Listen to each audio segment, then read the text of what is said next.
The other connection we talk about is a parallel connection.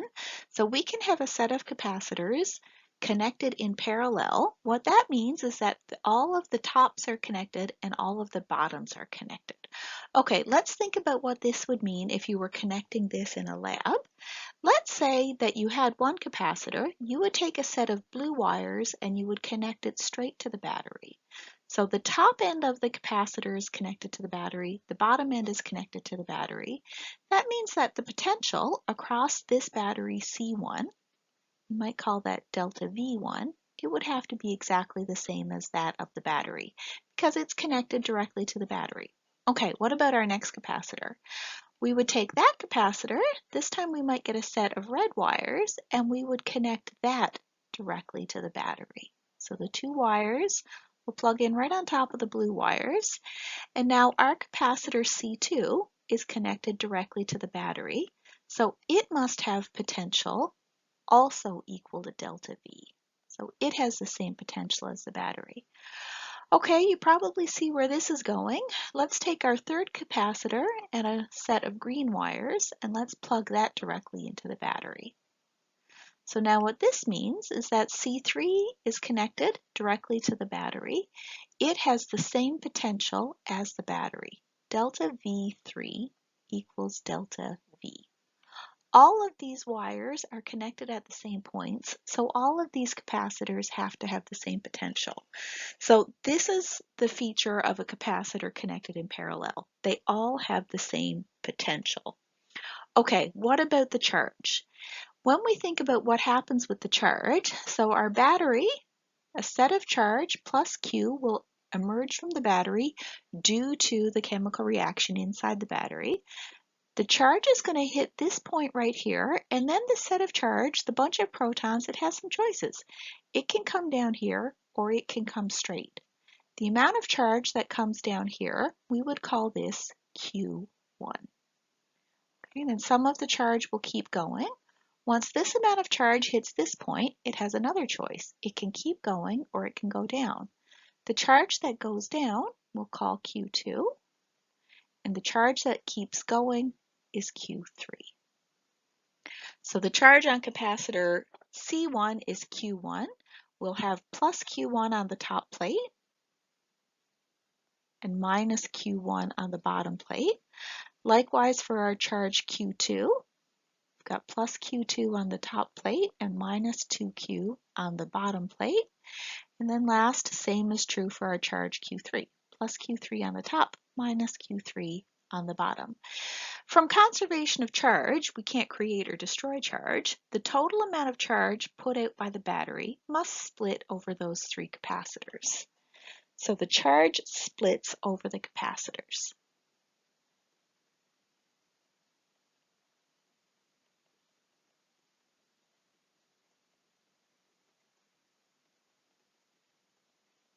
What that means is that the total charge Q is equal to the sum of those three charges. And if we had more than three capacitors, we would just add up more than the charges. Okay, so that describes what happens with capacitors in parallel. Let's look at how we'll analyze that circuit. To analyze our circuit, let's draw an equivalent circuit again. So let's take out capacitors 1, 2, and 3. Let's replace it with a single capacitor that we'll call C equivalent. So we'll create an equivalent circuit. And what we know about our C equivalent is it will have the same total charge as put out by this battery in the original circuit. And it will have the same potential as the battery. So same total charge, same potential, because it's an equivalent circuit. Okay, so let's start to put these things together. We said in our previous slide that the net charge Q was the sum of the charge on every battery. That was because of conservation of charge. If we look at our equivalent circuit, we could write that the equivalent capacitance, CEQ, is equal to the charge delivered by the battery divided by the potential. Let's put this expression, or let's solve this expression for Q and put it in here. So Q is going to be C equivalent times delta V. C equivalent times delta V. Now we can do likewise for each of our Q1, Q2, and Q3. Q1 is C1 times delta V.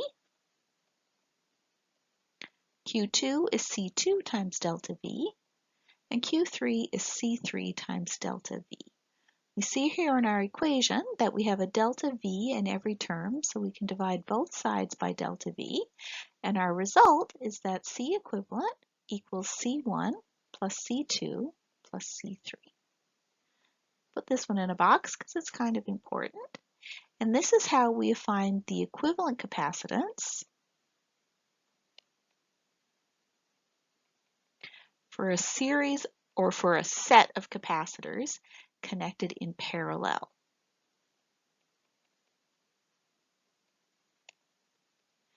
I'll throw in a word of caution right here. If you recall from Physics 1051 or from high school physics, you might remember that this is the look of an equation for how you add resistors in series, and our previous equation had the look of adding resistors in parallel. Make sure when you write down your equations, you don't get your capacitor equations and your resistor equations mixed up. Let's do a parallel connection example now. We have three capacitors here.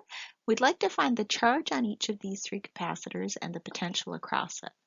The first thing we'll say is even though this doesn't look quite like the picture on the last slide, these capacitors are still connected in parallel. So the 12 is top to top with the 4 and bottom to bottom with the 4. The 4 is top to top with the 6 and bottom to bottom with the 6. These three are in parallel, so they all have the same potential. Okay, so these are connected in parallel. We know that capacitors connected in parallel have the same potential. So let's put on our diagram. I'm going to call this capacitor C1, and we've got C2 and C3. Delta V1 equals 9 volts. Delta V2 equals 9 volts. And delta V3 equals 9 volts. Sometimes I like to put answers on the picture just because it helps keep everything nice and clear. And they all have the same potential because they're all connected in parallel. Okay, how about the charge on each capacitor? Well, we remember that C is Q over V. So our charge Q is C times delta V. So for each of our three charges then, Q1 is equal to C times delta V1. So we've got 12 microfarads, 12 times 10 to the minus 6 farads, times delta V1, which is 9 volts. So our charge on our first capacitor is 1.08 times 10 to the minus 4 coulombs. Our charge on our second capacitor is C2 times delta V2 equals 4 times 10 to the minus 6 farads times 9 volts. That gives me a charge of 3.6 times 10 to the minus 5 coulombs, and my last capacitor carries a charge Q3 equals C3 times delta V3. 6 microfarads for that last capacitor times the 9 volts gives me a charge of 5.4 times 10 to the minus 5 coulombs. Okay, we're asked to find the net charge stored in the system. So the total charge stored is the sum of the three charges. So Q total equals Q1 plus Q2 plus Q3. When we add up those three numbers, we get 1.98 times 10 to the minus 4 coulombs. Okay, last bit, find the equivalent capacitance. For our equivalent capacitance, we just use our equation that's the sum of the capacitances.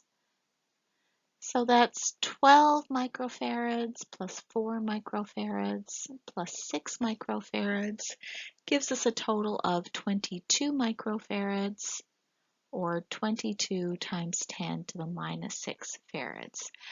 If we were to draw that equivalent circuit, we would put in our battery and we would put in our equivalent capacitor right here. And it is actually pretty good to usually draw those things. What we might notice if we thought about this, if we looked at this situation, we could in fact go ahead and calculate the charge if we wanted to. And we would see that the charge on the equivalent capacitance, which is CEQ, 22 times 10 to the minus 6 farads, times the potential, 9 volts, we would get our exact same answer of 1.98 times 10 to the minus 4 coulombs.